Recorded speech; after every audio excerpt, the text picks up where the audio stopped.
I love you. We love you. And I mean it. I really mean it. I do love you. And as I was thinking about this sermon today and thinking about Jesus' Sermon on the Mount that we're studying through in the Bible study, I was reminded of a tradition that my family had growing up in Alabama. And this might be a little lesson in culture for some of you when I use some of the words that I'm going to use today, and I will try to back up and explain those to you. But my family in Alabama used to have a gathering once a year in the holler by the creek, and we cooked chicken stew. Now, for those of you that don't know what a holler is, it's a valley, but in Alabama we don't have valleys, we have hollers. And I did say creek because I didn't know if you would know what a creek was, because we don't have creeks either, we have creeks. But we would gather around this creek in the valley, and some men in the family would stay up all night long with this huge pot, cast iron pot of chicken stew, hovering over a fire, and it would cook slowly all night long for the family and the church and the community to come together the next day, when we would all converge on the holler, and there would be anywhere from 200 to 300 people there any given year. It was the highlight of my life growing up. And when I got old enough that I wouldn't be underfoot, my dad would bring me along for the all-night chicken stew making. And I could be in the creek picking up crawdads or trying to find frogs and snakes and whatever else I could get my hands on while the men were cooking. But there was always a part in the chicken stew making where the men would do what Enrique refers to as quality control. And they would take a sample of the chicken stew and see how it tasted. And if it wasn't seasoned just right, then they had to keep adding seasoning, specifically salt. Salt was a big seasoning in this chicken stew. And I can remember the men standing around that fire, and they would refer to it as bland or blah. Some would just say gross if it didn't taste like it was supposed to. And so they would add the ingredients that needed to enhance the taste and the flavor of this chicken stew. And salt was always the key ingredient. And because of that, I think that's why I put salt on everything. I don't even eat watermelon without putting salt on watermelon. You can't eat watermelon without salt. Thank you, Billy. I appreciate the validation. Somebody gets it. I couldn't help but think about that story and think about how life sometimes is a bland or gross pot of stew that just needs some extra ingredients, needs some seasoning. That was certainly going on in Jesus' time.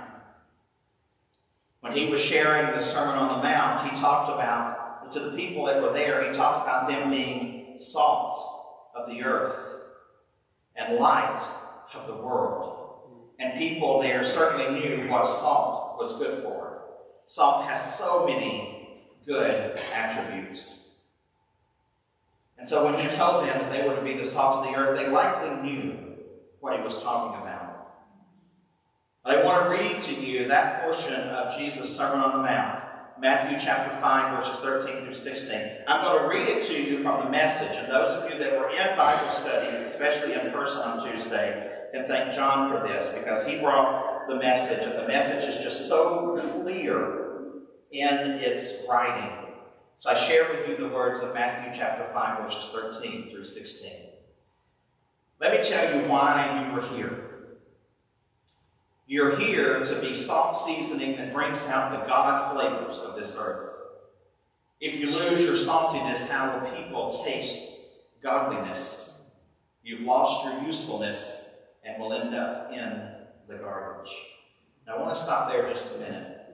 It's a hard passage to read, Jesus saying to someone, if you've done this, then you're going to end up in the garbage because you're good for nothing.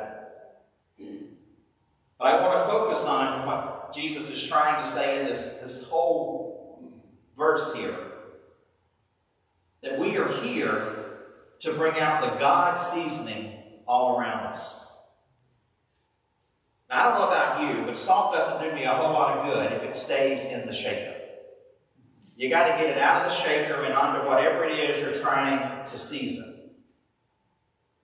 But I think, sadly, so often, we, those of us who claim to follow Christ, keep the salt in the shaker. We want to keep our light, that we're going to talk about in just a few minutes, under a bucket. Don't want to bring too much attention to what it is we are doing. But what we do in here, while it may uplift and encourage us, and it so does me, it's not very much good if we just keep it all right here. We have to take it out into the world and sprinkle it and season the world around us so that the God flavors in this world can be tasted. And if we don't do that, then why are we here? That's what I think Jesus is saying to those people on the mountain. I think Jesus is telling us to be salty. And that can sometimes be used as a derogatory word for somebody, if you think somebody is being salty. But I think we are called to be salty. I think Jesus was salty. Jesus went out and confronted the empire every time he had the opportunity to do so. I think about people like Mahatma Gandhi, and who, a later student of his, who followed his teachings, some of his teachings, Reverend Dr. Martin Luther King. Those were salty men. They confronted injustice everywhere they saw it. They brought out the God flavors in the world around them. And for at least two of them, it cost them everything. Every worldly thing, anyway. We are called to be salty. We are called to shine a light on darkness, in the darkness. We are called to shine a light on injustice. We are called to bring out the God flavors in even the most marginalized of all of us in society. That's what we are called to do. And boy, do we do it well here. One of the few places that you can go where you are fully embraced and loved and welcomed. And I know that that doesn't just stay here. I know you carry that out with you. And I'm just encouraging all of us to do it even more as we go out into this world. Especially with school just starting, and our students are going to be facing challenge after challenge. Our teachers are facing challenge after challenge. Administrators, staff, anyone involved in the school system is going to be facing all kinds of challenges today. We are called to be salt and bring out the God flavors. So that's why we're going to Springfield Elementary School tomorrow, early. How early? 7:15. Thank you. 7:15 we're going. To encourage and to motivate and to affirm. That's what we're called to do. That's one way of being salt. Another way of being a salty person that we're called to be is to call out people who continue to oppress others. Those that look at the poor and just want them to continue to be poor or to make them even poorer. With the rise in gas prices, the rise in groceries, the rise in the cost of medications, all of those things make the poor poor and make the rich richer. We're called to be salty, to call that out, to call out our elected officials when they act more like dictators rather than elected officials, where they choose to represent only a portion of the people that they were elected to serve, and only looking out for their own interests and their greater interests. And I know it's hard to say things like that and talk about things like that at church. Jesus didn't mind doing it. If you don't think Jesus was political, read the Gospels. Jesus was political. Gandhi was political. Reverend Dr. Martin Luther King was political. So many people have been political. Because here's the thing they realize, and that I realize, and that I want all of us to realize together. There are some things that are not right versus left. There are some things that are not Democrat versus Republican. There are some things that are just right versus wrong. And if we as the church are not salty enough to call out the wrong, why are we here? Amen. That is what Jesus is saying to those early followers of him. So we're going to be salty. We're going to shake ourselves out of the shaker and get out there and call out these things when we see them. And it can be hard. But Jesus doesn't just stop at the salt. He goes on to say, you are the light of the world in the next verse. Here's another way to put it. You're here to be light, bringing out the God colors in the world. God is not a secret to be kept. We're going public with this. As public as a city on a hill. If I make you light bearers, you don't think I'm going to hide you under a bucket, do you? Jesus is saying there are a lot of people living in darkness. And he says, I'm putting you on a light stand. Now that I've put you there on a hilltop, on a light stand, shine. Keep open house. Be generous with your lives. By opening up to others, you'll prompt people to open up with God, this generous Father in heaven. We are called to be a light in the darkness. And we need to be so bright we can't hide.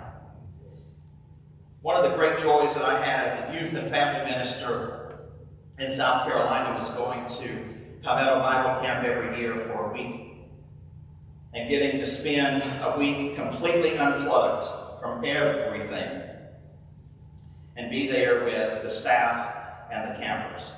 And there was a game that we always played toward the end of the week, and it was a form of hide and seek. So those of us who were counselors, we would hide, and then there would be certain points for each of us. And when the campers found us and brought us in, they got points, and that's how their team won. And I tried to find some of the most creative places that I could find to hide. I'm not easy to hide. I know that. And I'm going to throw that out there.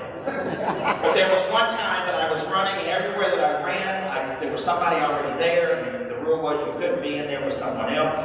You couldn't get in a car and lock the door where nobody could find you. And so I heard that the kids were dismissed, and the only place that I could hide was behind a light pole. Now look at this. And here I am, hiding behind this light pole, and all of a sudden I feel somebody rubbing my belly. And I said, I'm trying to hide. And this little boy, I'll never forget the look on his face. He was probably 9 years old. He said, but you're 2, and then he stopped. And he said, big to hide. That is what Jesus is calling us to be as Christians. Too bright to hide. Because we have been planted as a city on a hill in Hernando County. Right here on Merriman Boulevard. Not to hide our light under a bucket and to keep it within these 4 walls or even on this campus. But we are to go out and to shine that light for all the world to see. Keep open house, inviting more and more and more people to come in. We have plenty of room, and Lord knows we have plenty of love, and we are called to invite as many people as possible into this beautiful light that is Springfield United Church of Christ. Amen. So I want you to look at your neighbor and say, neighbor. Oh, you're not doing it right. Say, neighbor. Neighbor. Be salty. Be salty. Neighbor.